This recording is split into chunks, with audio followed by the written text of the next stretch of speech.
the town, I'd like to present each of you with a ball cap with the town seal. Okay. Well, thank you. You're welcome. And we made a certificate. Here, hold this a second.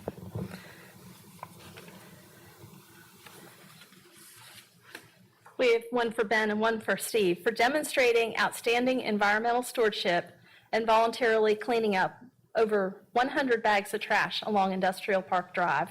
We're presenting you with a certificate of appreciation. And for those who follow local government closely, Wendy Hart up here with me is our stormwater manager, and trash that blows out of cars frequently ends up in creeks and in our water supply, and so it's a pollutant that we see along the streets and also in our water supply. So it's essential to clean it up. So thank you. Thank you very much. I appreciate that. This is Steve. Thank you, Steve. Would you like to say anything? Steve may.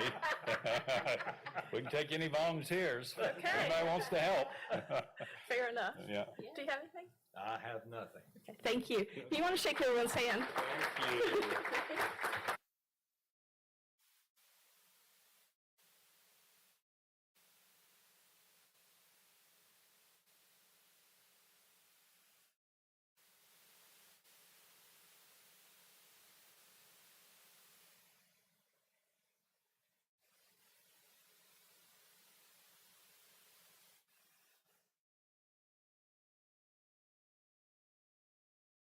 So probably better from there.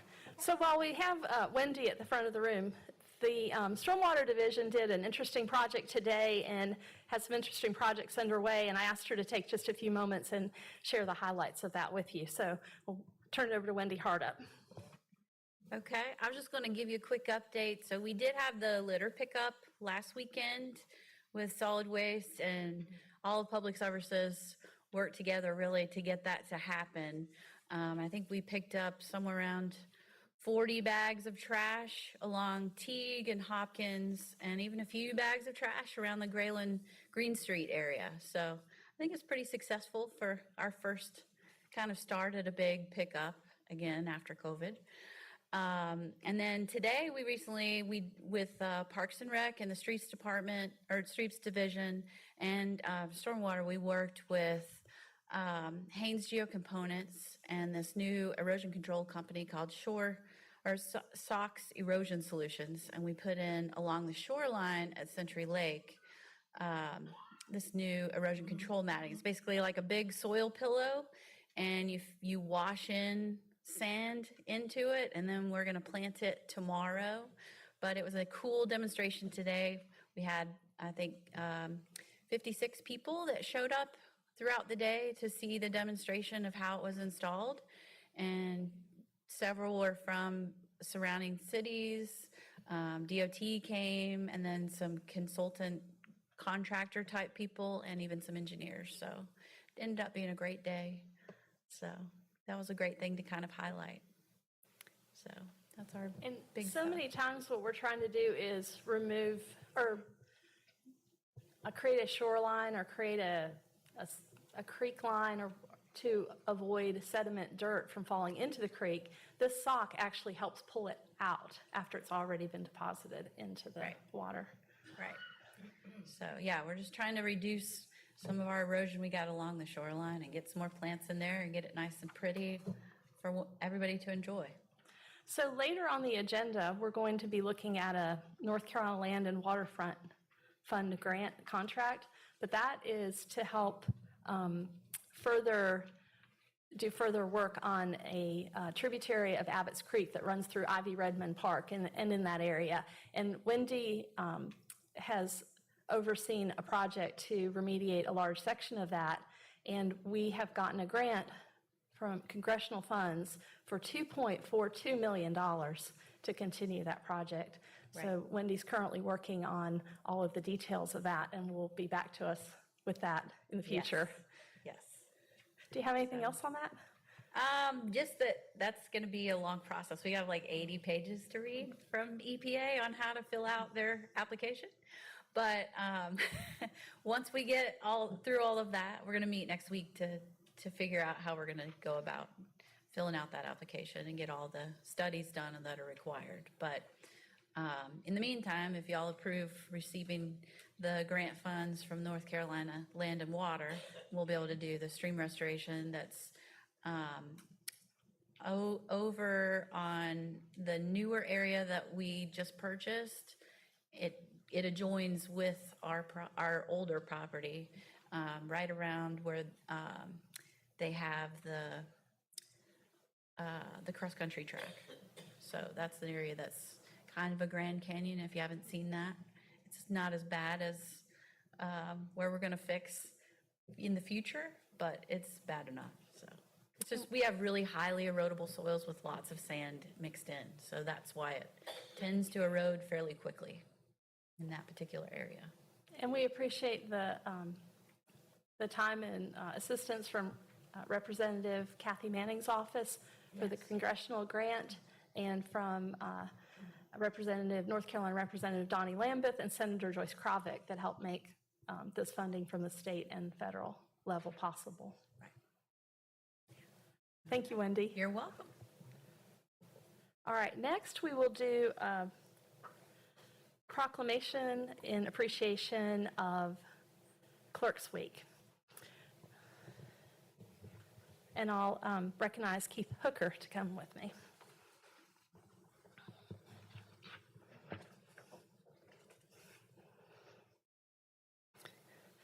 So you may well, maybe stand on this side for the microphones. Actually, let's come out here. You don't want to get too close to some of the speakers or you'll get a feedback loop. So at any rate, so you may or may not know that much about the function of a municipal clerk, but it is one of the oldest positions in local government. And Keith Hooker as our clerk and Beth Price as our deputy clerk keep the town records, the official records of all of our meetings and resolutions, the local laws we pass, and basically keep all of the records in order for any requests from the public for information and to keep us in compliance with all of those obligations. But the Office of the Municipal Clerk also assists the town manager, assists the mayor, assists the board with the special projects we do, and basically helps keep everything running smoothly. So we really appreciate the service of Keith Hooker, who's been the town clerk now for a number of years, but each year has new challenges. Keith was instrumental in helping us communicate with the public during the COVID-19 shutdowns that happened, and we really appreciate his service in that and dealing with the day-to-day of everything that happens in the town of Kernersville, every weather event that affects citizens, everything good and everything not so good that happens, Keith ends up being involved in. So the week of April 30th to May 6th is recognized throughout North Carolina as Municipal Clerks Week, and the town of Kernersville is joining that observance. And we want to thank you, Keith, for your efforts. Thank you. Thank you very much, Mayor. Mayor, thank you very much, and thank you to the board as well, and to Town Manager Curtis Swisher and Town Attorney Ed Powell. It's a pleasure working with all of you. I've been the clerk now for 8 years, and I've loved every year of it, and look forward to many years to come. Thank you. Thank you, Keith. And a small token of our appreciation. Thank you. Very small, but we appreciate you. We'd have to have a very large bag to adequately thank Keith, but we appreciate him. What? Because how big check is.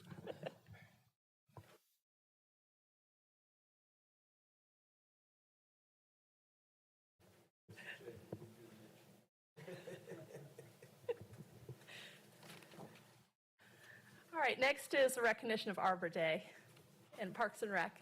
Ernie, are you accepting this?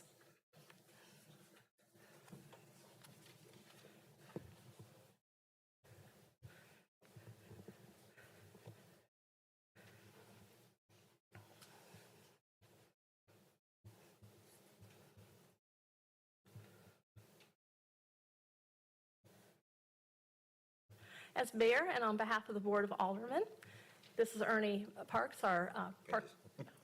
I'm sorry. Ernie Pages, it's hard to hold a microphone and talk. Ernie Pages, our longtime director of Parks and Recreation, who actually used to be an assistant director of Parks and Recreation, so has worked for the town for a very long time now. But we appreciate all the programs you do, and included in that is some of the environmental stewardship, including Arbor Day, which as mayor and on behalf of the board, we'd like to proclaim as Friday, March 28th. And so do you have any special plans for that day? We do not. With all the programs we've got coming up, it's kind of one of those things we're planning to do with the park at Civitan. We're going to look at planting several trees along the new project at Civitan Park, some flowering trees. So we'll make, when we go in, we'll do a celebration at that point. Thank you for your efforts to plant new trees as we renovate our park facilities and to help maintain and keep in good health the trees we have. And this is probably the 10th or 12th year that we are a tree city. I believe so. Yeah, so Kernersville joins those communities that is a tree city. And actually, Ernie's very involved in a new effort of the town of Kernersville, which is the Senior Gardens becoming part of the town of Kernersville. So we appreciate all you're doing to improve our natural environment. Thank you. Thank you. Appreciate it.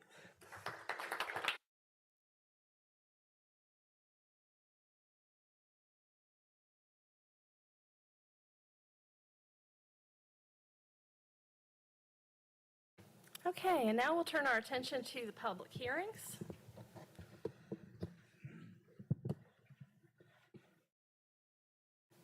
All right, printed on the agenda and familiar to people who attend meetings regularly, when an agenda item is denoted as a public hearing, persons attending shall be permitted to address the Board of Aldermen regarding the item under consideration, those in favor speaking first and those against speaking second. Proponents and opponents each have 20 minutes of time to speak. In the event that either proponents or opponents have not designated a speaker or speakers to represent their view, the mayor shall divide the 20 minutes by the number of speakers wishing to address the Board of Aldermen, and each speaker shall have that time to express their comments, ideas, concerns, and expressions. After the opponents speak, the mayor will allow the proponents 5 minutes for rebuttal. If the proponents choose to exercise this option, the opponents will also have 5 minutes for rebuttal. In the event the proponents do not present a rebuttal, then the opponents shall be given no further time to speak. All right, so the first item, 1A, is a public hearing petitioned by Kernersville Moravian Church agent and Macy Stone Gray trustee to close Moravian Lane. We'll begin with a presentation by staff, I believe. Yeah, Madam Mayor and Board, I don't have a lot to present. I think we went over it a couple times, primarily before the board actually called for the public hearing. You do have some information that was sent out this week regarding the traffic count on Moravian Lane. It was a little bit higher than what I anticipated it to be. It averages about 115 cars per day. Probably most of those cars are somewhere around the same ones, and I think I told you all in the email when I sent out the traffic count. My guess is it's probably cars traveling from Cherry Street over to Main Street. Because of the turning movements going the other way there on the Cherry Street, the turning movements are pretty difficult. So most of those folks would probably be traveling over to Main Street where it's a little easier to make the turns. But it does have about 115 cars a day on it average. We did some research, and I think I told the board last time, it is a town road. So it is up to the Board of Aldermen whether or not to close the road. So if you choose to do that, you can close the road. The way the process works is the land will go back to the property owners, the adjoining property owners. It will be deeded back to them. We would recommend actually showing that as a deed as opposed to just a plat. And it's easier for future folks to find if they go research the register of deeds and there's not a deed showing that property going back, then they don't see it. They just see the plat, and they may or may not see that. No real advantage or disadvantage into giving a property back. It's a small piece of property there. It would go primarily to two owners, the church and Ms. Gray. at which point they would then on the property, they would be responsible for property tax on it after that. Right now, there is no property tax being gained from the property because it's a town road. That would be minimal because, you know, the tax value of it's going to be minimal. The church would not pay tax on their portion as they are tax exempt. So not a whole lot of gain benefit either way there. Staff has looked at it. You know, it's one of those roads really that we don't figure it in our plans of operation for trucks, for our garbage trucks using whatnot. I will tell you that in recent months, or probably the last year or two, most folks, when they're doing work on Salisbury Street, and I think somebody asked this question about, well, where do you block it off if you need to do work?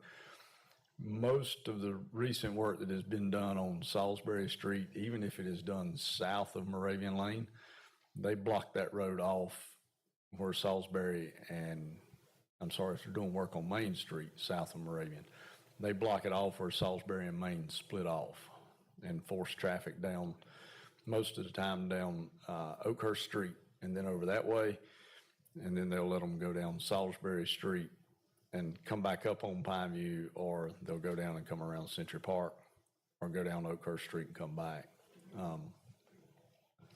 Very rarely now do they block it off and use Moravian Lane as the cut through.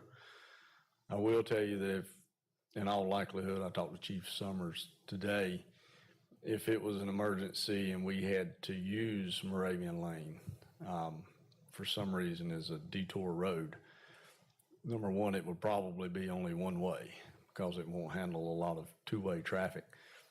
And if it's at the peak of the time of day, if it's early in the morning or 5 o'clock in the afternoon, if we're using it as a cut across, we would just about have to put an officer, especially if we're going over towards the Cherry Street side, we would have to put an officer there to help folks get out, because otherwise we'd have more accidents with those folks pulling out on the Cherry Street. So really, to us, and as far as in our daily operations, it's not going to impact anything we do, whether it's closed or whether we leave it open. I mean, it's not one that we use. It's not one that we plan to use when we have to close something on Main Street or close something on Cherry Street. So we just don't really figure it into our use.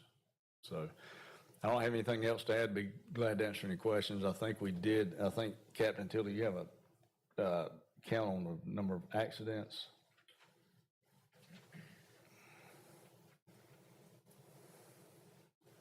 Captain Tilly, if you could go to the microphone, please. Thank you.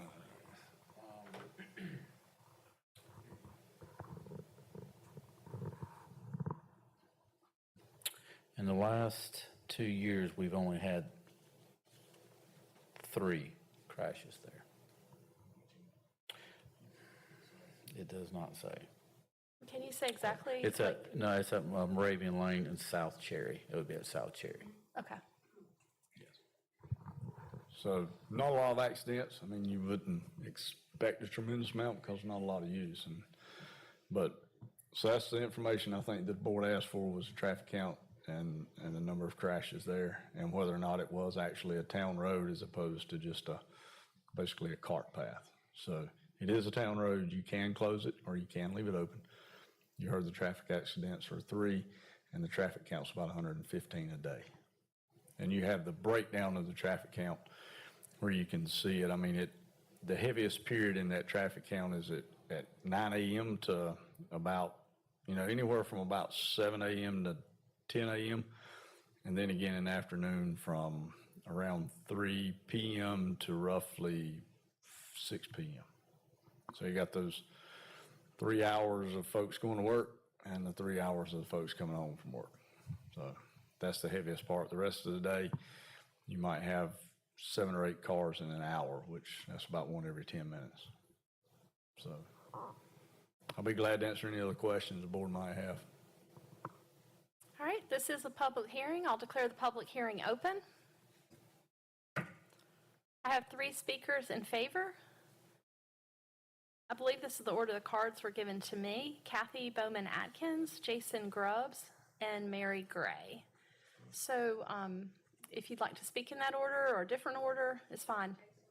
All right, and then Kathy or Mary? Okay. Jason, Mary, and then Kathy? Jason, Kathy. Okay, all right. And Jason, how much time do you need? I think we've worked it out amongst ourselves to make sure everybody's got just time. Okay, it'll be 20 minutes total. Okay. I'm certainly mindful of both their time and your time and try to see. All right, and if you could start with your name and your business address. Absolutely. Good evening, Mayor Morgan, members of the board. I'm Jason Grubbs. I'm an attorney with Coltrane Grubbs here in Kernersville, 109 East Mountain Street, Suite C, 27284. I represent Kernersville Moravian Church, which along with the Mary Stone Gray Living Trust are the petitioners in this case. And this is a public hearing on a petition to close Moravian Lane. We do have a number of members of Kernersville Moravian Church, including several of their governing board members with us this evening. And I just ask all of them to stand, please, just so they can be recognized. Thank you very much. All right. If we could go to the next slide, please. So again, this is a hearing on the closure of Moravian Lane. This first slide here shows you the area shaded in red is Moravian Lane. As I'm sure you all know, it connects South Main Street and South Cherry Street. The property shaded in yellow is property owned by Kernersville Moravian Church, and the property shaded in green is owned by the Gray Trust. So as you can see from each end all the way across, there are only two property owners adjoining Moravian Lane, the church and the Gray Trust. Next slide, please. So this is just a view looking from South Cherry Street towards Main Street of Moravian Lane. There in the background, you can see the church cemetery. The church is behind it. And then sort of behind that middle tree on the left of the road is Miss Gray's house. Next slide, please. This is a view from Main Street looking to Cherry. There's obviously the original historic chapel from the church on the left, Miss Gray's house on the right, cemetery behind the historic chapel. Next slide. So this evening, I just want to review quickly with you the statutory process for closing a street or an alley, look at where we are in that process so far, give you a little bit of background about the church and some history and legal status on Moravian Lane that I'm hopeful will help you in making some decisions, and then review the remaining issues that you as a board are going to be called upon to address. Next slide. So the process is pretty straightforward. It's all outlined in North Carolina General Statute 160A 299. It involves a resolution being adopted by the elected body, in this case, the Board of Alderman, adopting the time for a hearing on the potential closure, several means of notice to the public, publication in the newspaper, certified mail to property owners, posting on either end of the street. And then if the street happened to be under DOT control, NCDOT would have notice mailed to them. So those are the first two requirements. Third requirement is a public hearing, which is what we're doing now.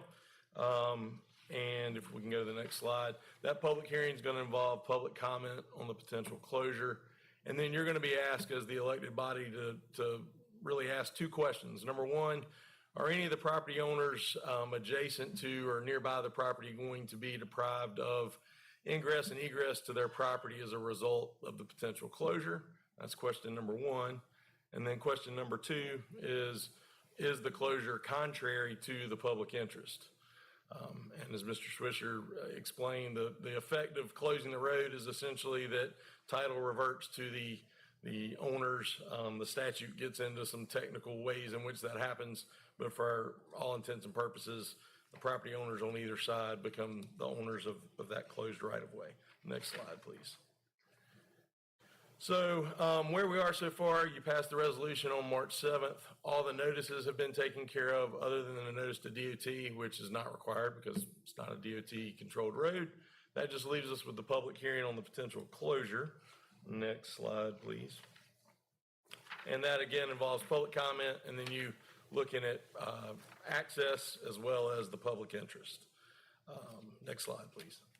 So the first question is, does closure of Moravian Lane deprive any property owners of reasonable access, ingress and egress to the property? That's a pretty simple question to answer. The answer is no, because as you can see, the only folks that have access to their property via Moravian Lane are the two petitioners, which are going to then own the property. Any other property owners in the area have access via South Main Street, South Cherry Street, or some other mechanism for access besides Moravian Lane. So that's a pretty easy thing to tick off of our list. Next question, or next slide, please. So then that leaves us with the $80,000 question.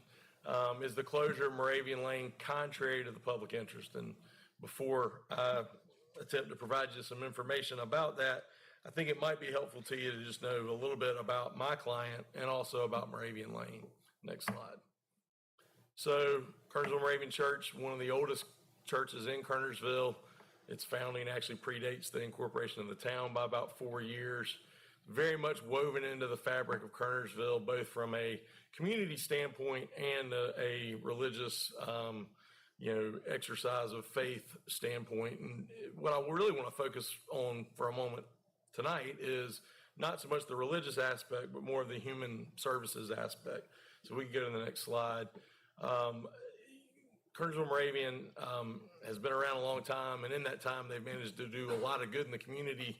That is certainly part of those folks living out their faith, but it's impacted the greater community. They started, I believe, what was the first preschool in Kernersville. If it was not, it was one of the very first preschools in Kernersville in the 1950s, kind of ahead of their time. It's a little unusual for Moravians to be ahead of their time, but they were in that case.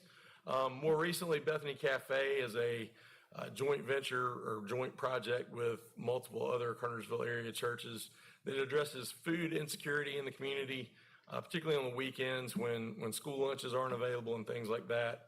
A lot of the picnic tables you see sitting in the street at Spring Folly get loaded up by the good folks at Public Works and Parks and Rec, and the church very gladly makes those available. But probably their biggest claim to fame in terms of doing good in the community is a 35-year history of partnering with the Kernersville News to sponsor Kernersville Christmas Stocking, which really brings a lot of joy to folks who probably would not otherwise experience it at Christmas time. So we can go to the next slide, please. So the cemetery, Moravians refer to it as God's Acre. There's approximately 400 graves there. At current rates of 10 to 12 burials per year, the church is forecasting that that cemetery will be at capacity in 3 to 4 years. This closure of Moravian Lane would allow them to expand the cemetery into some adjacent property.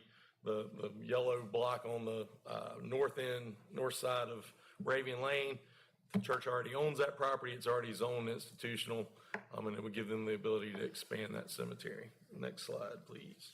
Let's talk about Moravian Lane. It's a nominal 18-foot right-of-way. Any of you that have walked it or driven it or visited it know that it's not 18 feet wide of paving. A lot of places it's less than 12 feet wide paving-wise. The town's thoroughfare and street plan identifies it as a marginal access street. It's got an interesting title history. First reference we found to it was in a 1909 deed that described it as a cartway, which some of you may be aware in North Carolina is a somewhat similar to a private access easement for access to a landlocked parcel. The photo there that was probably taken from Kerner's Folly in the 1890s shows it as really nothing more than a dirt path. And the first time that we actually see it in the public record, an illustration of it, is in a 1927 plat where it's referred to as an alley. If we could go to the next slide, you'll see that. The yellow strip there to the left is the actual plat itself. So to the left of that yellow strip is what's now the cemetery. To the right is what used to be the old Mustin home place is now the vacant lot that the church owns where they would propose to expand their cemetery. All you're seeing on the right in the circle is a blow up of that where there's an arrow pointing to the word alley. That's going to be important in a moment, and I'll come back to that if we could go to the next slide. First time it shows up on the tax map is around 1952 when the first version of the Forsyth County tax maps were constructed, and it refers to it as Moravian Church Street.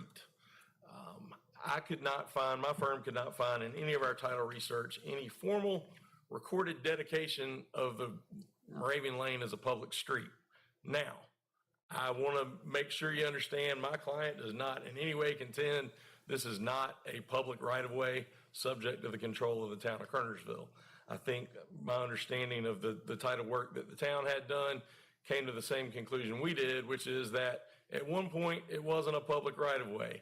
Over the course of about 100 years, everybody started using it, and at that point it did become a public right-of-way.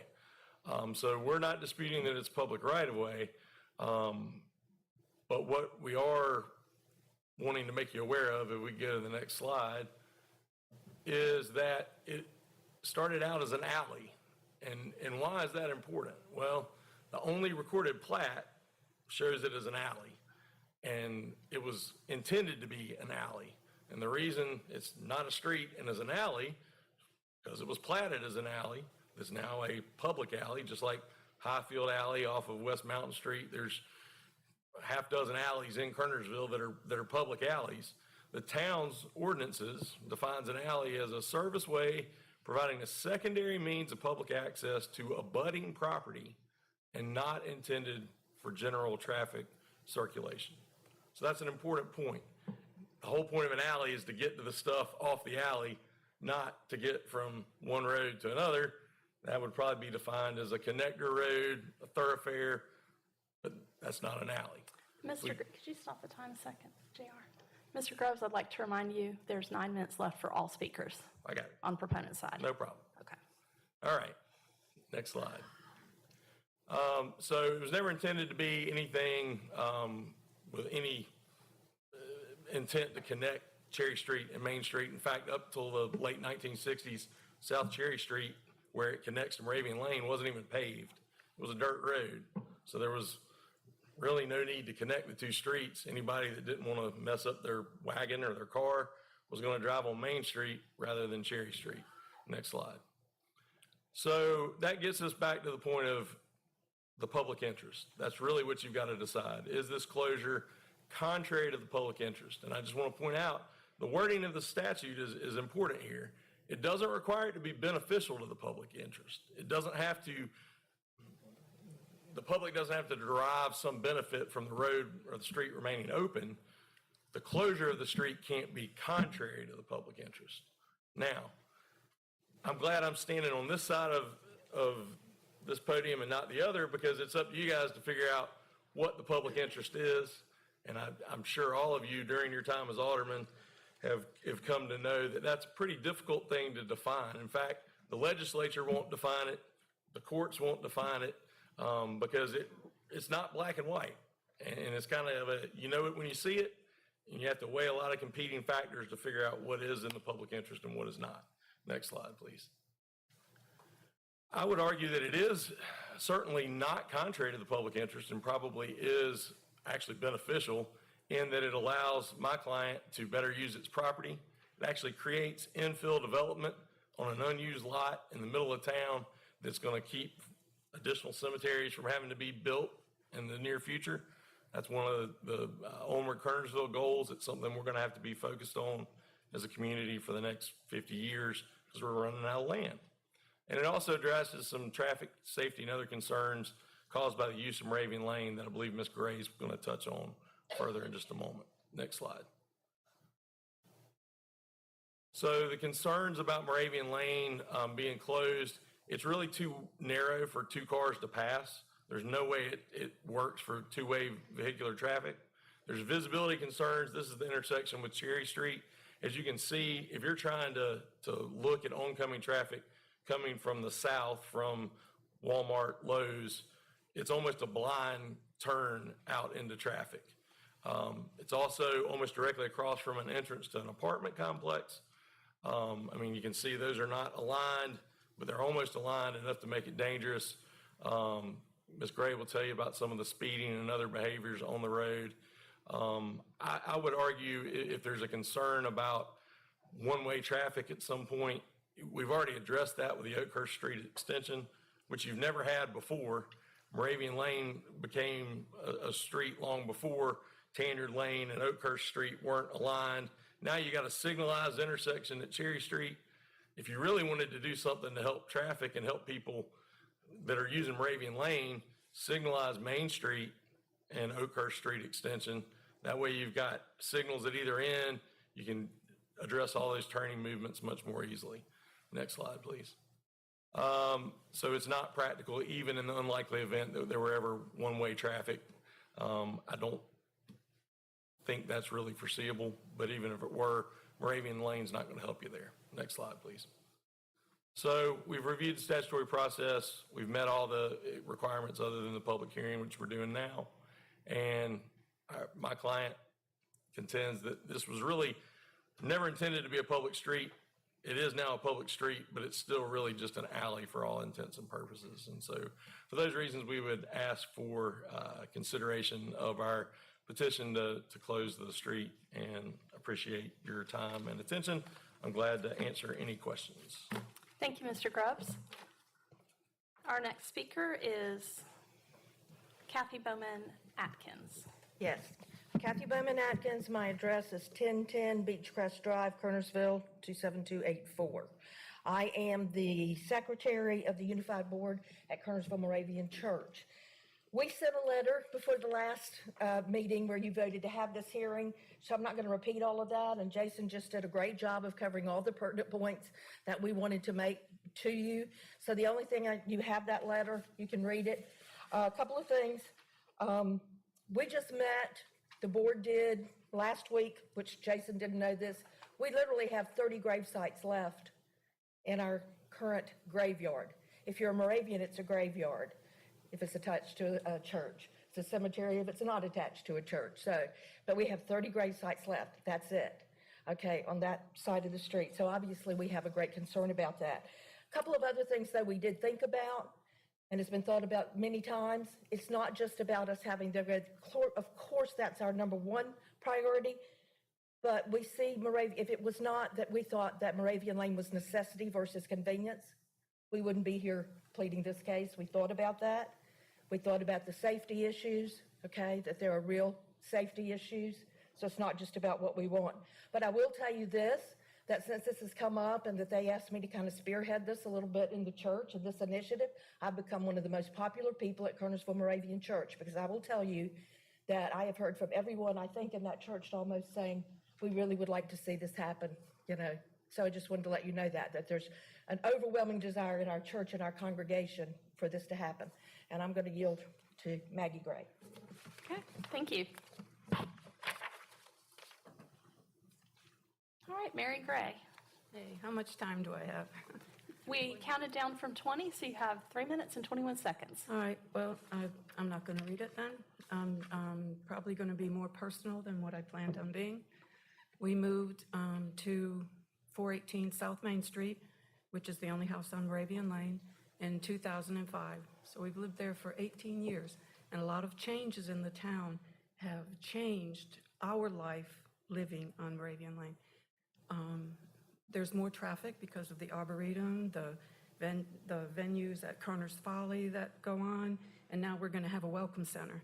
So there, I think with all the different activities with the church and those venues, there's a lot of times that it's way over 118 cars a day, if that was the count, or it feels like anyway.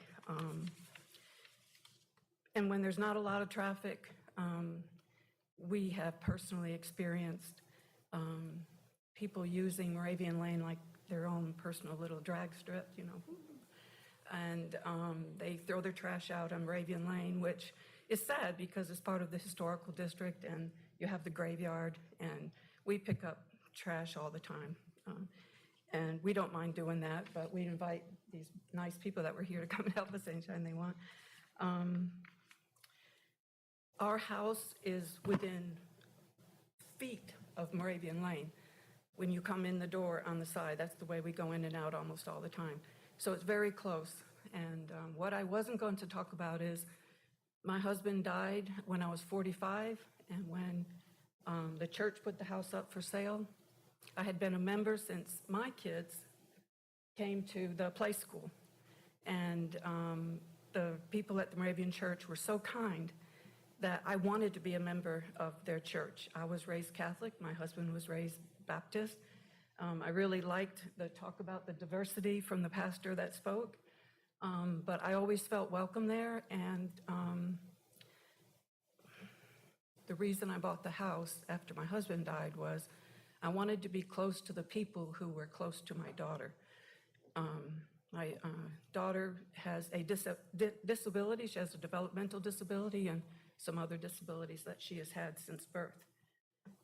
And she's afraid to cross the road, and she'll never drive. And so I hope this isn't being put in the minutes, but I hope you could consider it.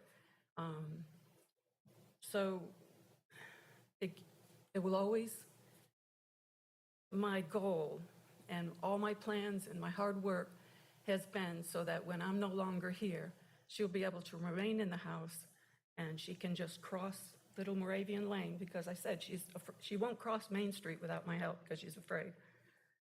That she will go over, always be able to go over to the church for friendship, for guidance, for help whenever she needs it. We've just been blessed by the people in the church, and I know I'm going over my time. And I think with the road being closed, with so many changes since we've moved there, it is just busier and doesn't feel as much like the small town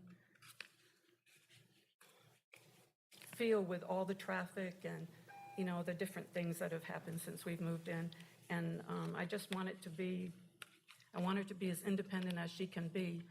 And that's my plan. Okay, I'm sorry. You were my banker and you don't remember me, but I remember you. And you were very kind too, so I know I'm going over the time. Thank you. Okay, did you have any questions? I'll ask everyone. Okay, oh, thank you.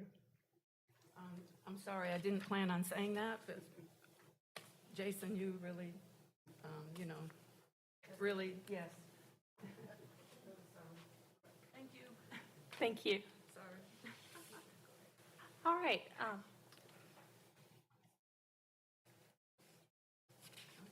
So the purpose of a public hearing is to have a, full, fair exchange of ideas. So we appreciate everybody's opinion being expressed. And if all the opinions and all the concerns are laid out before the board, then we have all the information to make a decision. So I appreciate you sharing your story and appreciate the presentation from the proponents. This is a public hearing. There are considerations on both sides of any issue. So I have signed up to speak against Suzanne Meyer.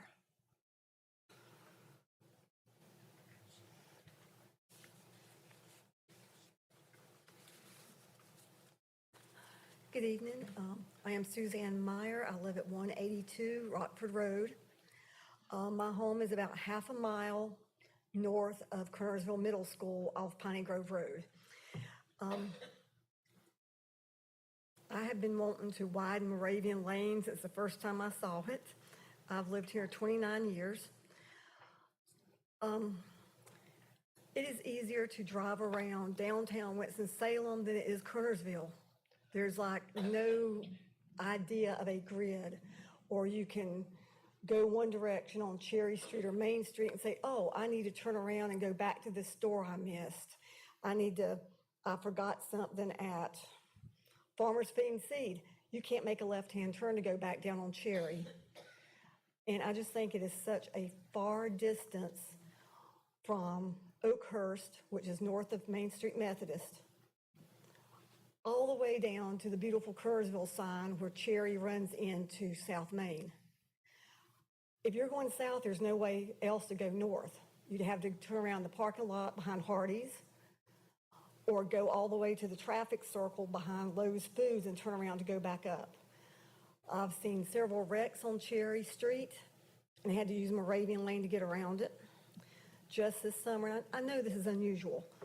We have had days and days and days of Cherry and Main Street being closed for sewer work. Then you had the power poles moved. And yes, I cut through Moravian Lane several times a year because of traffic jams, traffic closures, traffic is backed up here, traffic is backed up there. And from my house, which is half a mile past Main Street, Piney Grove, Kernersville Middle School to Lowe's Hardware takes 20 to 30 minutes on a routine basis. Sometimes it can take 35 or 40 minutes because of the traffic lights. And my dream, and I don't want to hurt the house there. I know the house there is beautiful. But if it was nice and wide and 2 lanes and people could easily turn in both directions there, plus not having the back of their car tires bump over the sidewalk. I just think we need more connectivity. We don't need to have, what, a quarter mile, third of a mile, half a mile distance there where you cannot turn around. You can't avoid traffic jams or the garbage trucks or the power pole workers. I just think we need a lot more roads, and I wish that Moravian Lane would stay open and be widened so people could use it nicely. And, I just wish you guys would get on the South Main Street from 40 like a total stranger and go up North Main Street. And if you've never been there before, how do you turn around to go back to a business in Main Street? To me, it's just, we just need a lot more roads. We need a lot more left turns and where people can make U-turns easily. And that's it. Thank you. Thank you, Suzanne. All right, Terry, are you speaking against or in favor of? Well, I just want to have a question. Sure. All right, I'll recognize Terry Mrazek. Terry Mrazek.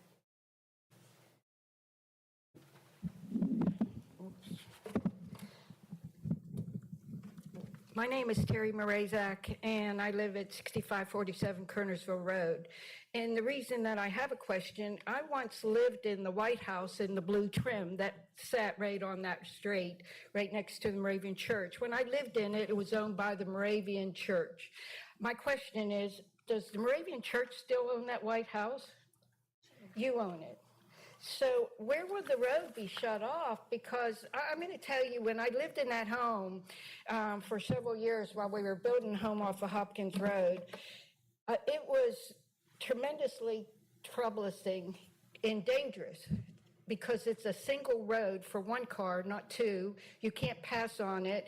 And with that said, it would take me sometimes quite a bit of time to get out of my driveway safely based off of even people that were using the church on a Wednesday or even a Sunday.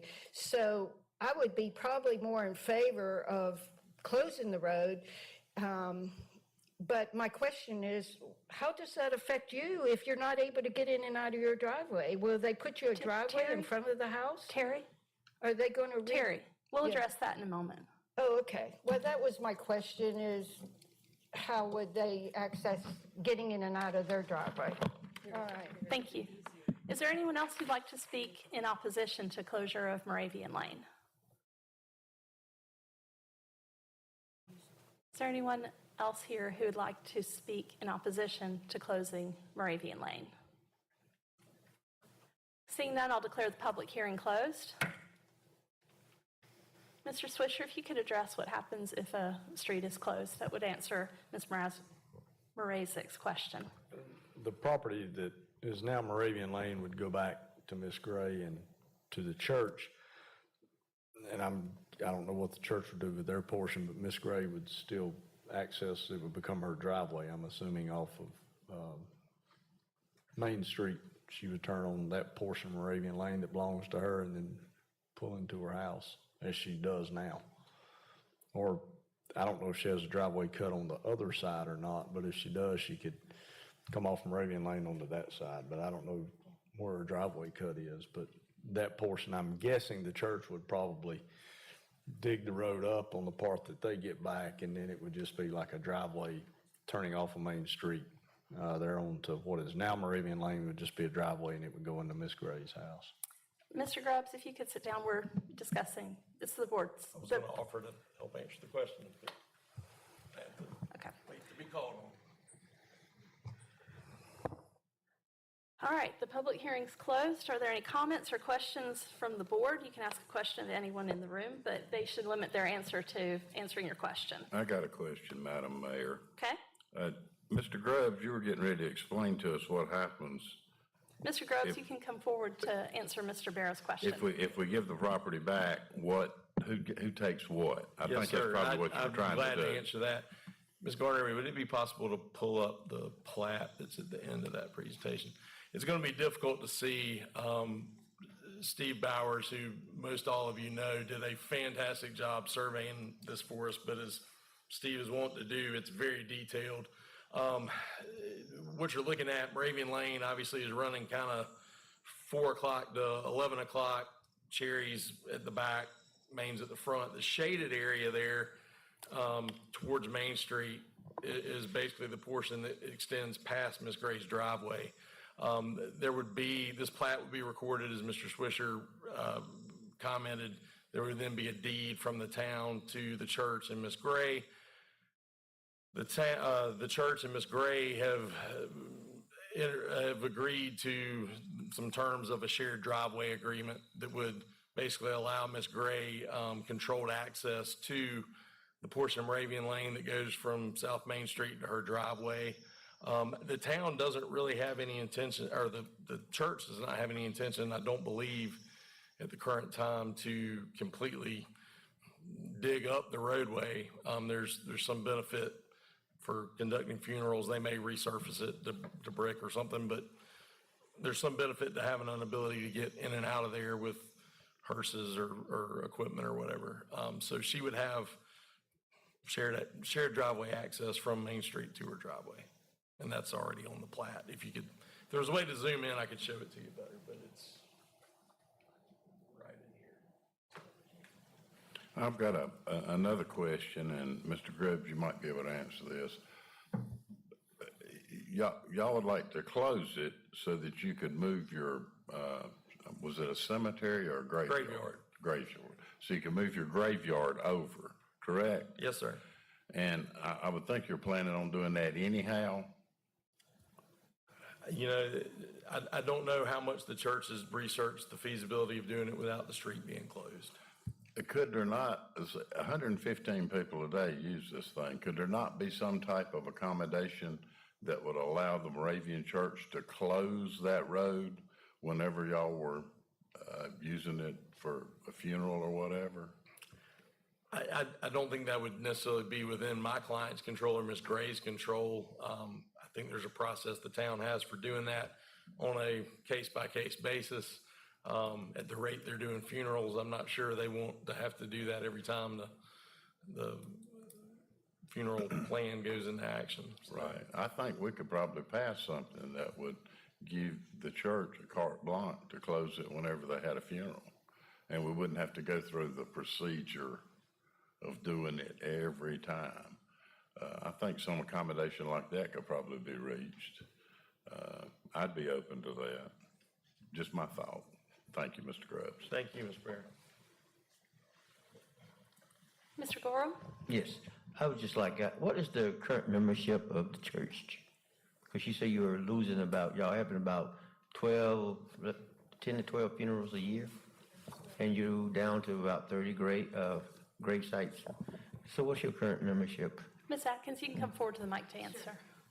I don't know exactly that number, but I will say to you, Jay, I think the current membership is about 300, is that correct?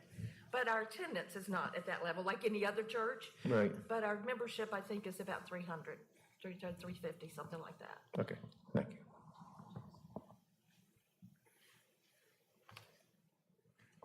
you. Mr. Thompson? Sure. I'd just like to say that I haven't been here as long as a lot of people in here have. Since I've been here since '95, but since I've been here, it's been a cut-through road. I stopped using it because I felt unsafe pulling out from either side of Moravian Lane. And it's hard for me to understand that we have both the owners that are right beside a street, it's a DOT street, that we're not willing to close the road to accommodate their requests. So in my opinion, I'm in favor of closing Moravian Lane. I'd actually make a motion to approve closing Moravian Lane. Okay, I have a motion. Do I have a second? I'll second it. Would anyone else like to comment, ask questions, or have a discussion? I have a question, Curtis, and Jason. What are the options we have if we were to address the safety concerns that are exacerbated by there being not enough room for two-way traffic? What options do we have to make that one way, and what are the pluses and minuses in your view of doing that, either way? The board could certainly go, it's town street, so the board could go in and make it one way. My recommendation would be if you choose to do that, make it one way going from Cherry over to Main. The plus is you eliminate the danger at Moravian and Cherry of pulling out going north or south. The minus is, then you really got a road that probably it's not going to be used as much as it is now. I don't know. The plus, like I say, the plus would be if you did it that way, the plus would be that you do eliminate the danger there at Cherry. If you do it the other way, if you make it one way going toward Cherry, I don't think there is a plus. Then it's all minus because in my opinion, because you have the traffic just going down and trying to turn on the Cherry. As I said earlier, it doesn't generate a lot of use. I mean, it generates more than I thought. I figured the traffic count was somewhere around about 40 to 50 cars a day. It's double that. But, I don't think, it's not generating enough traffic, in my opinion, that there's really a plus or a minus to making it one way. I think if, it just doesn't generate enough traffic use, I don't think, in my opinion, to do that. There's not been very many accidents on it. There's been 3 in the last 2 years, and they have been at Cherry Street. So, and I think that's because not many cars go that way. So, the minus would be, I think if you probably wouldn't lose a lot of traffic on it because, again, I think most of them are going east on that road toward Main Street. So, it's just not a high traffic volume road really to say that there's a lot of plus or minus. I know that it does get used some if someone's going down Cherry Street and they go past Oakhurst and they say, man, I need to go back up to the north end of Cherry Street. I think Ms. Myers is correct. If you're past Oakhurst, you have to go all the way down to, into the South Main area there at Cagney's, and either turn there or come back. Or go up into the roundabout and come back without Moravian Lane, or pull into, there is still the option of pulling into the church. Actually, it's probably a safer movement. Pull into the parking lot of the church that's off Cherry Street, turn around there, and then go back up north on Cherry Street that way, because they don't have it gated on that end of the parking lot. So there is an option, but it involves turning around somewhere before you get down to Main Street. So I don't know if that answered your question, but really it's just not a very heavily traveled road, so there's not a lot of plus or minus to it. I think there would be if you eliminated it, there will be some folks that occasionally use it to turn around and go back north that wouldn't be able to use it. How many that is, I couldn't say, but I would venture a guess that it's probably less than 5 a day that get past Oakhurst and say, man, I need to turn around and go back. I don't think you see a lot of people that go past Oakhurst going south on Main Street that say, I need to go back. I mean, there probably the better option is if you go past Oakhurst and you're traveling south on Main Street and you all of a sudden realize I need to go back, you're almost better off turning on the Pineview Street and coming back on Salisbury Street and coming up that way, as opposed to trying the turning movement on Main. Neither one of them is great, but that's the option there. So I just don't know that turning movement, how many folks do that, but not a lot. One other question I have is, we've talked about the position that the safety issues for going from Moravian Lane onto Cherry Street are greater than going onto Main Street, and the accident data that the police department have given us tend to support that.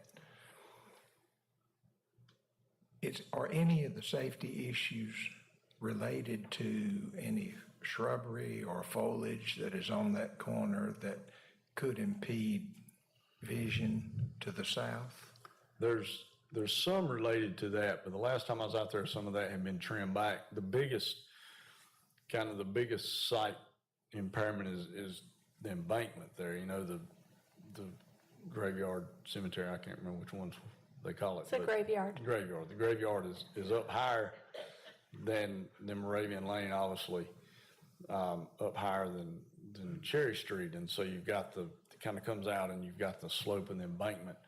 And just that in itself makes it pretty difficult to see back to the south. It's one of those things. I mean, you can try to make a left-hand turn and go south on Cherry Street, but when you make that left-hand turn, you better be getting on with it.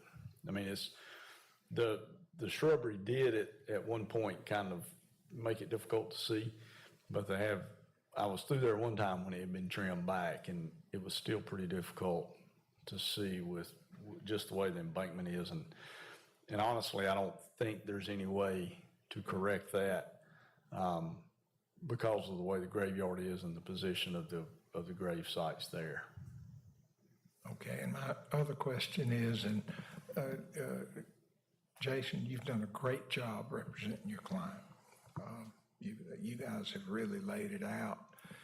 But some questions remain in my mind as to, can you share with me first of all, the schedule on which the gate on the other side of the church building is locked versus open? And does anyone, Kathy, do you or any one of you have any idea why that decision was made by the church to close that? Oh, yeah. Are those relevant questions? Obvious reasons that gate was put there was to keep people from going through our church parking lot, which was an unsafe situation because we have activities going on at that church all the time, not just on the weekends, not just on Sundays, and the wear and tear, obviously, on the property. So those were the two reasons it was put there. That gate is closed almost all the time, except when we have worship services, some kind of service, where that it's open to the public, our congregation and so forth. During the week, even though we have office hours and so forth, it's closed. So. I asked that question more for the folks in the audience here and for the folks looking at this meeting on YouTube. It is obvious why you would have closed it to start with, but as we're considering all the factors, I think it may be a question that some have, but thank you.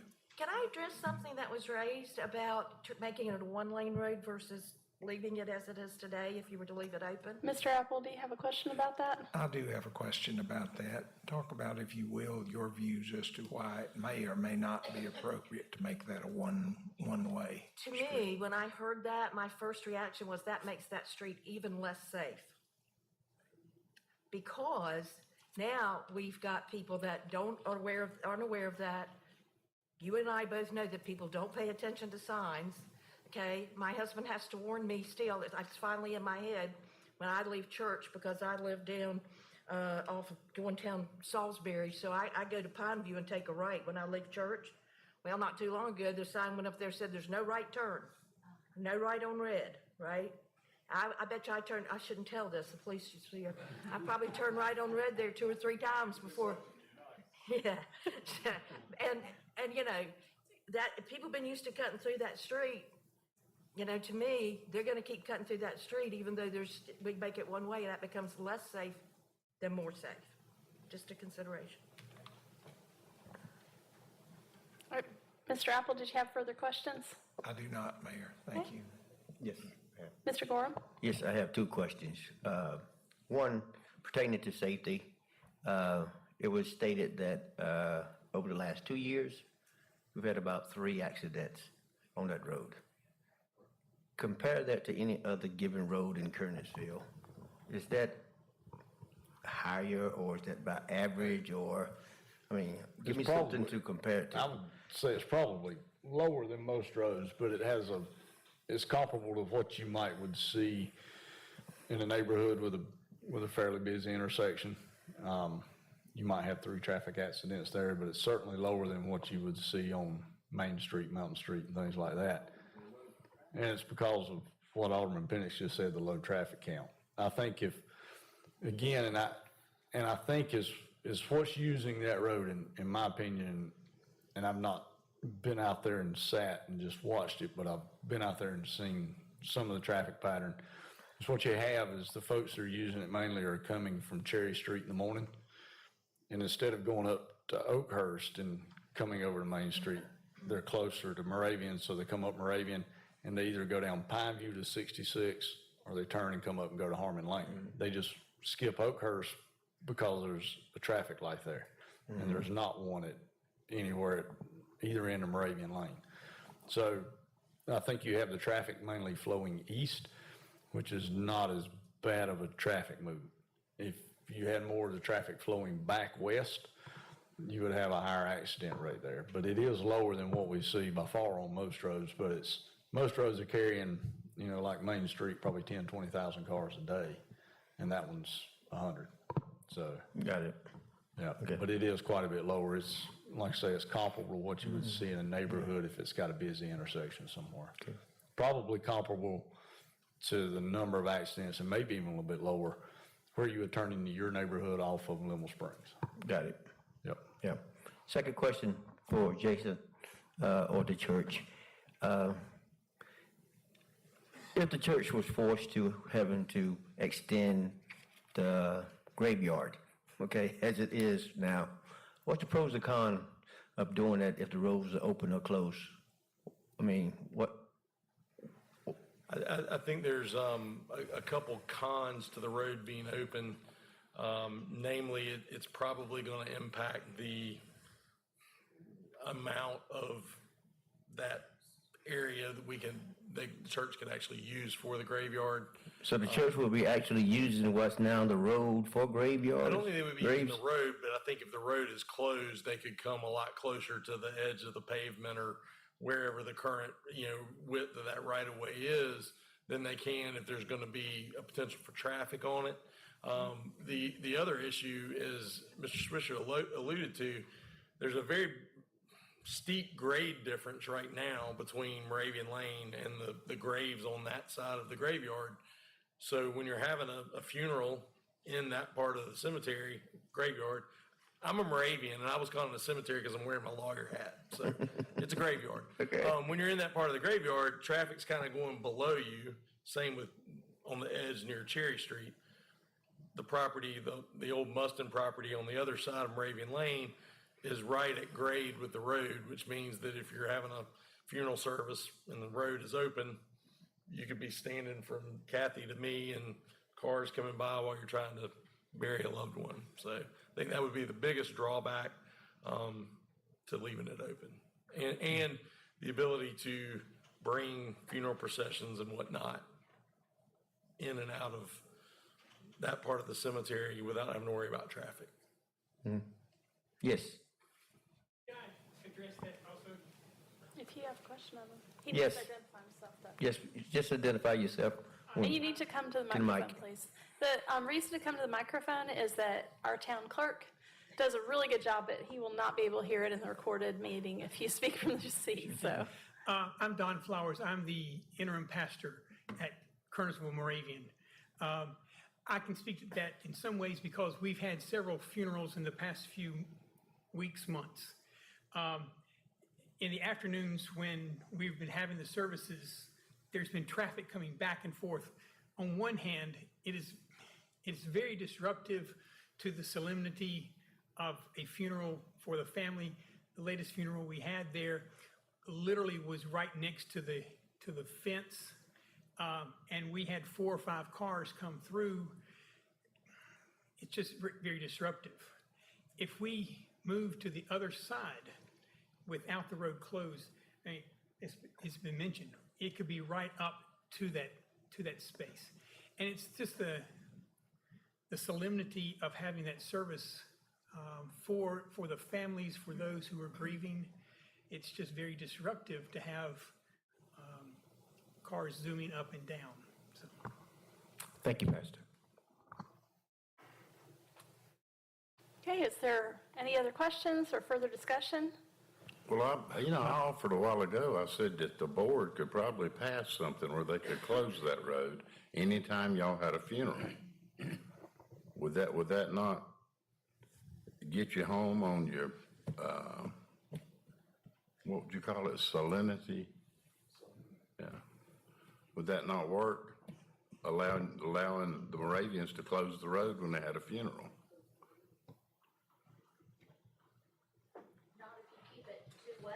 Okay, hang on.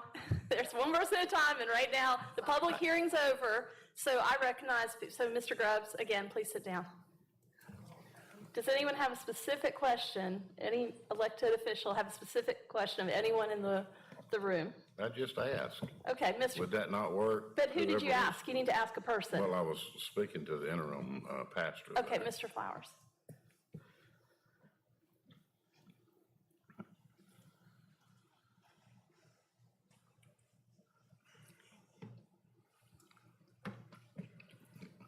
It could, but it's another obstacle. And to be honest with you, when we have a funeral, one of the last things that I want us to be thinking about is, oh, did someone remember to put up the barriers for the road? We're dealing with families, with funeral homes, with funeral homes getting the graves dug. It's just a whole lot. Yes, we could do that if we had to. But it's still another issue. And if it's a two-way street, we're blocking off both sides. It's a lot. Thank you for your answer. When y'all put the fence up to block your parking lot, and I'll speak to Mr. Grubbs, when y'all put the fence up to block your parking lot, do you reckon that increased the traffic on Moravian Lane? Mr. Grubbs? Thank you, Mr. Baird. You're welcome. That was probably done in the early 1990s when we still refer to as the new sanctuary was built. I don't know that it did. The primary reason for that gate is that there's a playground opposite the parking lot.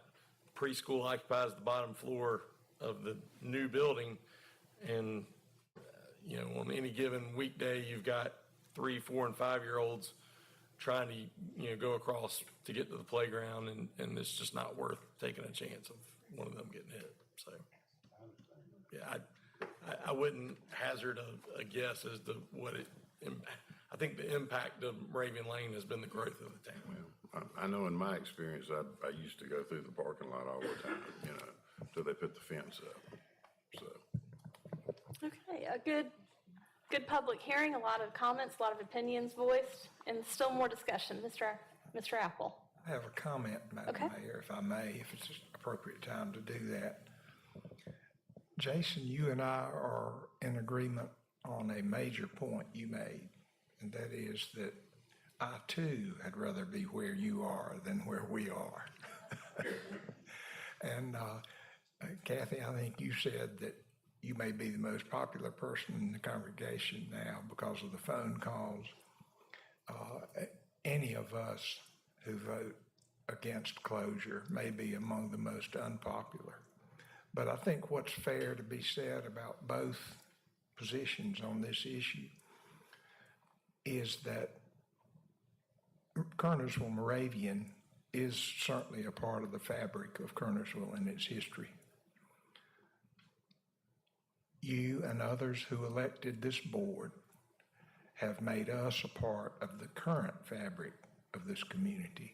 And we have responsibilities not just to do the right thing and vote with our hearts, but we have a responsibility of protecting the interest of the citizens of Kernersville, and Jason addressed that aspect more than accurately, more than adequately, I think. I think he made a point about whether it's contrary to the public interest or not, that really is where the hinge is on this issue. And the lack of a clear definition of public interest is also part of it. But I hope that however the votes up here go in the final analysis in a few minutes, I hope that you will can all appreciate the various factors that we're having to consider to decide whether to close Moravian Lane or not. And I know you do, because I know a lot of you. Not only have we been afforded the privilege of being part of the fabric of Kernersville by virtue of where we serve here, but we're part of the fabric of you and vice versa. It's a very personal decision for many of us that we have to make, but we still have to keep our focus on the public interest. I don't mind telling you that I walk,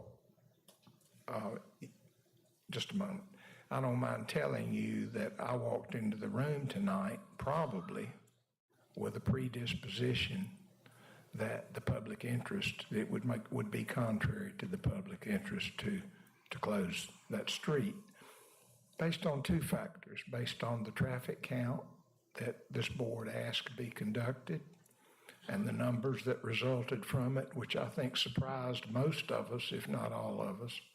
But the second thing is the data on the number of accidents involving Moravian Lane and its intersections. Those are both really important pieces of information for any decision we make.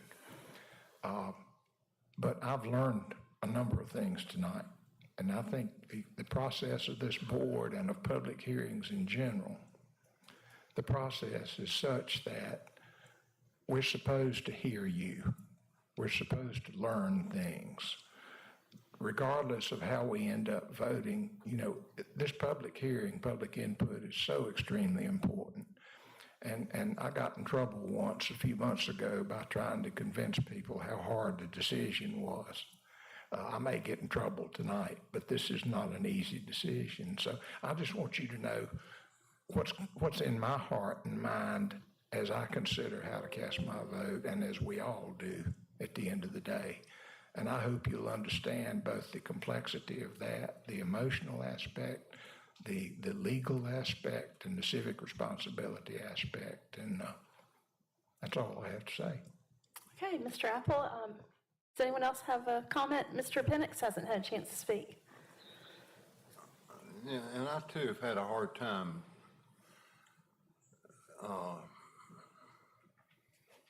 trying to decide which way to think on this dilemma that y'all have down there.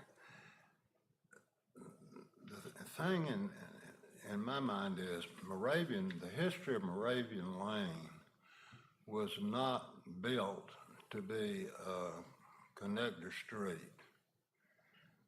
It was at first a wagon path or cart path, and it just kept expanding a little bit.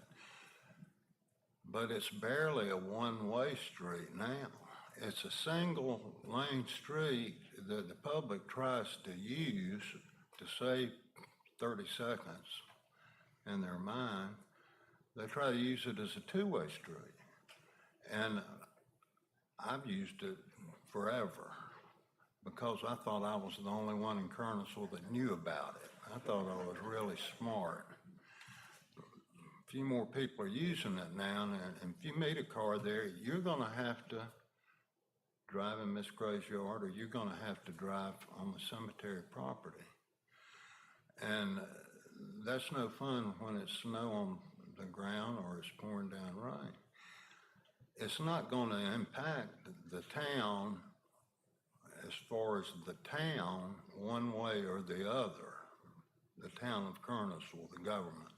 The police don't use it, and the fire department does not use it. We do not use that road as a detour. It's not big enough. So my feeling after taking all of that into consideration is that I can put up with going another block to turn around or cut through for the rest of my life, and I'll not save those precious seconds by sneaking through Moravian Lane. And by the way, your parking lot was never meant to be a cut through either. That's just out of the question. So I think we've got a group of people here that have had a church that's been in town for over 150 years. And unfortunately, or fortunately, because they're going to be with God soon, they have to be buried somewhere. And the way y'all have taken care of your cemetery over the years, and it is beautiful, and especially at Easter. And I've been to many sunrise services out there and played in I'm a Methodist playing in the Moravian band when I was a kid, along with my father, who was a great saxophone player. But that is what has swayed my opinion. That's all I got. Thank you, Mr. Penix. Mr. Gorham, did you have anything else? Yes. What keeps nagging me a little bit here is that word, public interest. That I'm supposed to be making this decision on the public's interest. And when I take that into account, I'm looking at the church being inconvenienced 12 times a year based on the number of burials you have there at the graveyard, compared to the 115 citizens that uses that road every day for whatever reason. And in my thinking, for the public interest, who would benefit more? Would the 115 people who use that road every day be better off than the church being inconvenienced 12 times a year if we had to close that road so they could conduct the funeral if you extend the graveyard? And when I look at it in those terms, where 115 citizens of Kernersville is being benefited every day compared to the church being inconvenienced 12 times a year, and I look at that term, public interest, that sways my thinking that the public interest is best served by allowing 115 people to use that road every day. Just my thoughts. All right. Thank you, Mr. Gorham. Are we ready for a vote? Madam Mayor, Yes, Mr. the Powell. motion is to close the road, and a motion to close the road should also contain adoption of an ordinance to make a finding by the board that the closing is not contrary to public interest, and that no adjoining property owner will be denied or deprived of access or ingress by egress. And so that should be a part of the motion to close.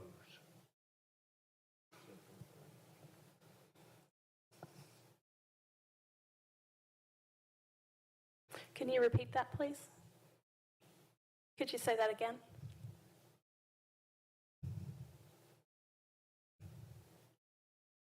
Could you repeat that or say that again for us?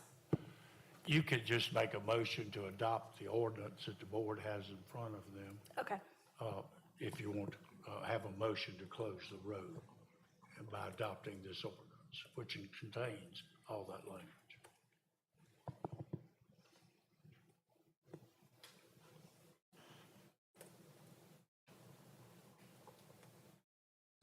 Okay, Mr. Thompson, Yes. is your motion to adopt the proposed ordinance to close the road? Correct. Does that suffice, Mr. Powell? Yes. Mr. Penix is your second to that motion. Okay. We have a motion and a second. Mr. Hooker, have you got the motion and the second? Made by Mr. Thompson? Yes, thank you. Seconded by Mr. Penix. All those in favor signify by raising your right hand. The motion on the floor is to close the road in accordance with the ordinance that's in, Catherine, if you could pull the ordinance up, the proposed.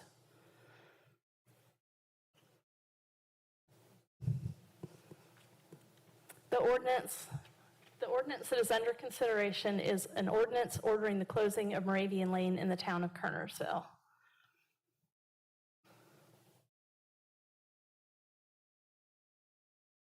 And the last paragraph says, whereas it would appear to the satisfaction of the Board of Aldermen of the town of Kernersville that the closing of Moravian Lane located between South Main Street and South Cherry Street is not contrary to the public interest, and that no individual owning property adjoining or abutting or in the vicinity of said street will hereby be deprived of reasonable means of ingress or egress to his or her property. That is the motion that is under consideration. So I've got a motion by Alderman Thompson, second by Alderman Penix.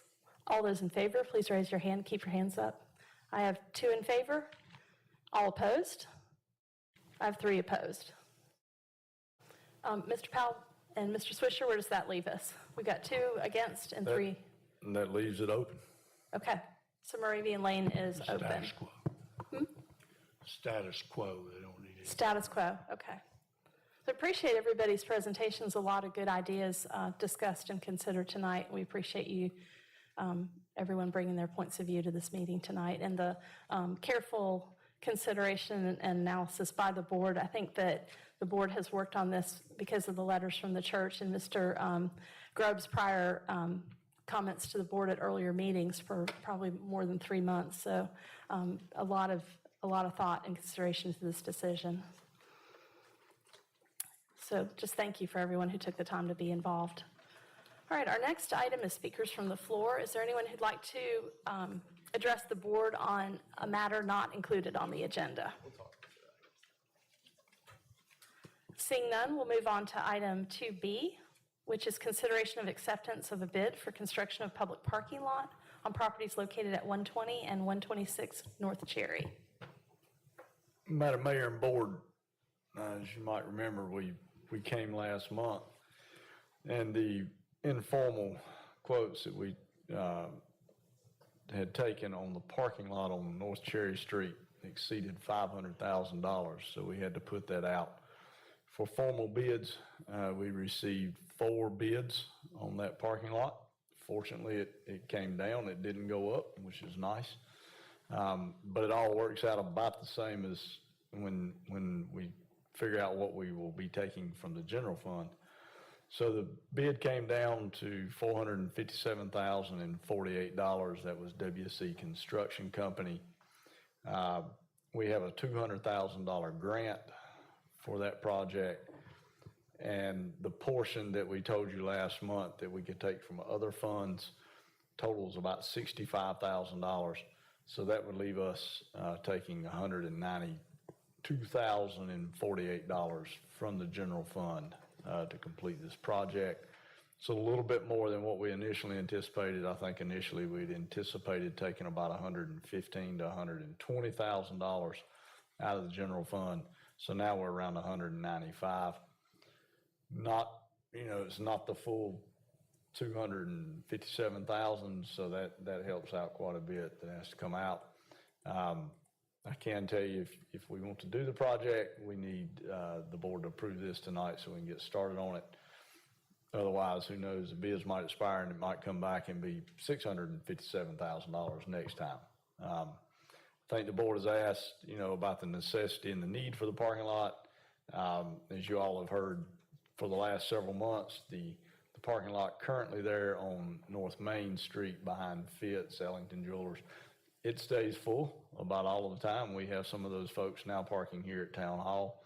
And I can tell you that on busy days here at Town Hall, that our parking lots on this side are full. We still have some over here that are not completely full, but there is the need there for that parking lot on North Cherry Street. Staff is recommending moving forward with that parking lot. And again, we are recommending to award the bid to the low bidder, WC Construction Company. Since there's such a big difference in some of the bid prices, what is the protection of the board from something actually costing more than the bid? Like, are there any like contingencies or? Yeah, once we sign a contract on that, that's there, and unless it's a change order that we approve, that's the price that you pay. All right. And the difference in bids, they're really not, they're the low bid and then the two in the middle. As you can see, we're pretty close. Chances are the high bid was one of those that came in and said, I don't really want the project, but I'll bid on it, and if I get it, it'll be worth my while. Well, I agree with you, except that I noticed that one line about the, I think it's line 15, is a very big price difference if you scroll across the bids. Yes, that's the Filterra system. Is there a reason why the price difference is so extreme? It's possible that the company that was low bid on it might have one in stock that they've had for a while, and they got it at a lower price when they bought it, and they just have it there. Or they have a different supplier for the one that they use. It's $55,000, the other one was $80,000. Then the other two were $100 and $117. Could also be that they have to sub that out to another sub to do it, and WC Construction might do it themselves, saving some money. Mr. Balpa, could you come forward?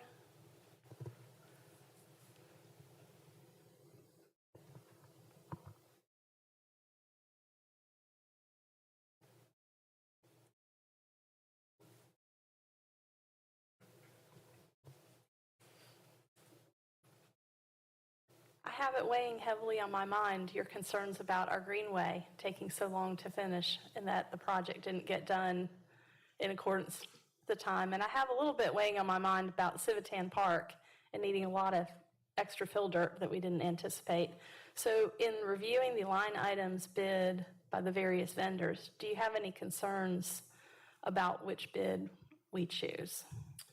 No, the low bidder is a reputable company they have a big portfolio of municipal projects, so they're used to doing this kind of work. As far as that, Hang on just a second. I'm not sure your microphone's on. maybe I'm just short and need to bring it down here. Can you hear me now? I just didn't see the light on it. Okay, How about now? that's good. Okay. No, I'm not so concerned about the low bid for the Filterra system, because in the previous informal bid, we had someone bid $55,000 for that device. Okay. All right, so you're okay? Yes, ma'am. Okay. All right, just wanted to ask. Thank you. One question while he's up, Madam Sure. Mayor. Do we have a performance bond built into this contract? Yes, sir. There's a performance and a payment bond for the full amount. Because we really, really want this parking lot built well and built timely. So, the first step in the next step, the first step of the next step of the process is tonight. So we just want this to be right. So do I.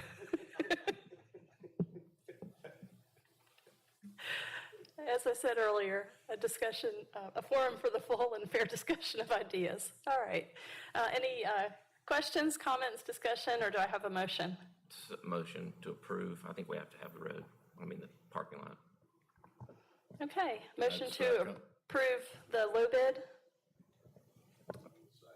Okay. Got a motion by Alderman Thompson, second by Alderman Barrow. All those in favor? It's unanimous. Madam Mayor, may I request a recess, please? Sure. We'll take a 10-minute recess. Thank you.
Welcome back to the regular meeting of the Kernersville Board of Aldermen. We are now to item 2C in the public session, which is consideration of a North Carolina Land and Water Fund grant contract for the Ivy Redmond Stream Restoration Project. Mr. Swisher? Madam Mayor and Board, this is a grant that Wendy applied for. She mentioned a little bit earlier, and we have been awarded the grant. If the board chooses to accept that, that's for $400,000, and it is for phase 2 of the Ivy Redmond stream restoration. And you have that grant in your packet that details the scope of the grant and the project and all of that. So we have been awarded one grant before, and then as the mayor alluded to earlier, we also have received $2.5 million from Representative Manning for some stream restoration work there as well. Be glad to answer any questions anyone has. All right, this is a $400,000 grant. Do I have a motion to accept it? Got a motion by Alderman Thompson, second by Second. Alderman J.R. Gorham. All those in favor, raise your right hand. It's unanimous. All right, item D, consideration of a resolution declaring badge and service weapons of Timothy Summers surplus and authorizing disposal. As you know him as Chief Tim Summers has announced his retirement, and this is a consideration that we give to retiring members who are sworn officers of the Kernersville Police Department. Do I have a motion in support of this? So. Got a motion by Alderman Thompson, second by Alderman J.R. Gorham. All those in favor? It's unanimous. All right, item E is consideration of a resolution declaring May as Historic Preservation Month. We typically are requested. Oh, Keith, it didn't come up for me. The resolution is gone. Oh. You don't see it? It comes up as iCompass. Yeah, that's what mine goes to.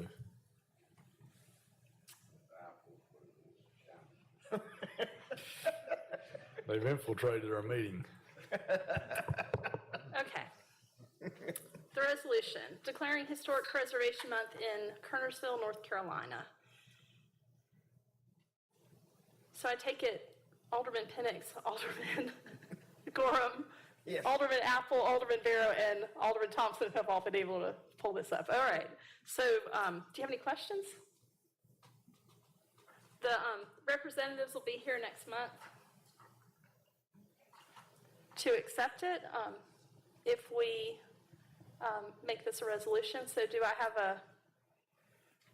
a motion in support? So moved. Got a motion by J.R. Gorham. Second. Second by Mayor Pro Tem Apple. All right, we are to the consent agenda, approval of minutes for the April 4 meeting. Madam Mayor, do we have a motion and a second, but not a vote? Oh, all those in favor? I thought they voted. It's unanimous. Sorry, moving a little too fast there.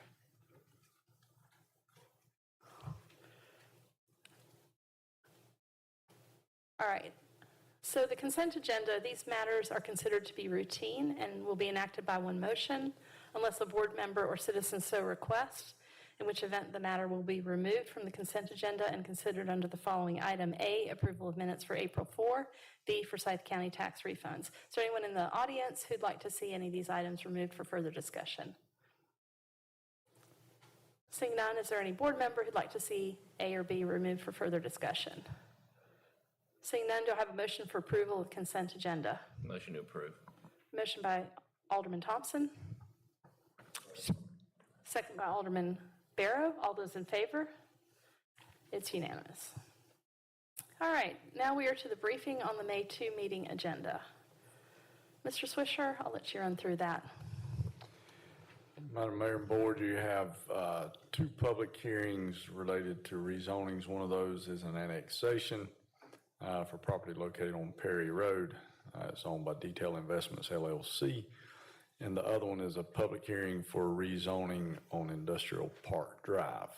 So both of those will be considered on Tuesday night. You also have a public hearing on financing. This is related to the Beeson Crossroads Fire Station Improvement Project. Both of those will be uploaded on Monday. We have not closed out the deadline for accepting the bids for financing, so once that's done, we'll have all of that. I have a recommendation on who to award that to as far as financing goes, and then the guaranteed maximum price will go along with that once we get the interest rate. So you'll have C1 and C2 uploaded on Monday, as well as the other one that goes with that is item 2D, the budget amendment. Some of that will be included in the budget amendment, so we can't finalize the budget amendment until we have the information for C1 and C2. So you also have in public session, item 2B is a presentation by the Forsyth County Historic Resources Commission. They come in annually and update the board on the Historic Resource Commission, what they're doing countywide, as well as what they're doing in Kernersville. 2E is the bids for demolition of a building located at 900A East Mountain Street, which is the old Dudley Hotel, Phoenix Hotel. We have those bids. It closed out Thursday. They're tabulating those bids, and we will load those on Monday as well. And then you have the consent agenda, minutes, 2 sets of minutes, and then 2 ordinances allowing Forsyth County to collect Kernersville taxes for 2023 and for prior years.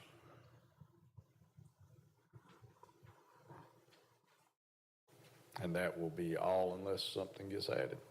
I have received a request this evening for one more ceremonial item, so there will probably be one more additional ceremonial presentation added to the agenda. Okay.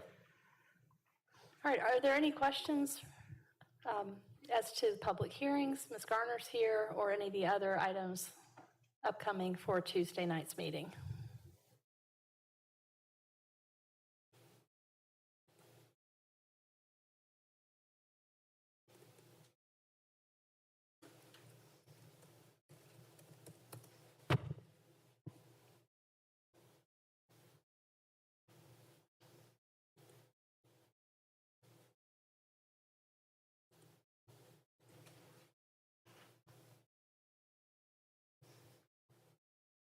Okay, we will move on then to the town manager's report. Mr. Swisher? I have nothing, Madam Mayor. Matters to be presented by the town attorney. I have nothing except we do need for a closed session. Okay, and then matters to be presented by the mayor and board of aldermen. Mr. Thompson? I have nothing at this time. Thank you. Thank you, Mr. Barrow. I don't have anything, Madam Mayor. Thank you, Mr. Apple. I have nothing, Madam Mayor. Thank you, Mr. Gorham. Nothing, Madam Mayor. Thank you, Mr. Penix. Okay, well, I appreciate everyone joining us for this meeting, and I would entertain the motion for a closed session at this time. So moved. Or do I need to? Yeah, you have to read it, sorry.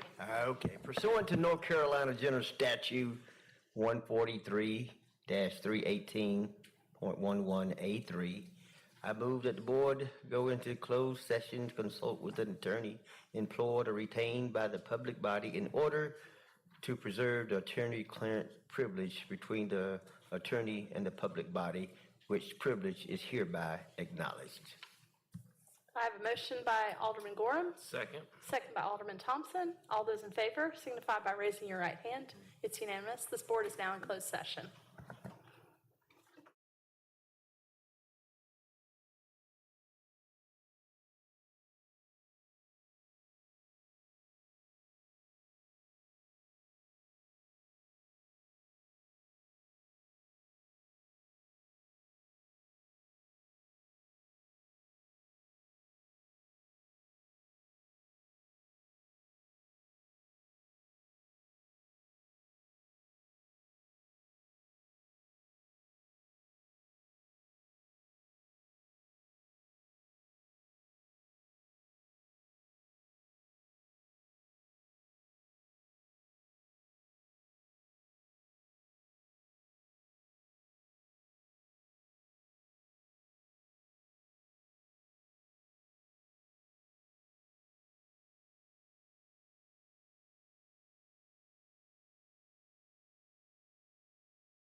We are now out of closed session. Is there any further business before the board this evening?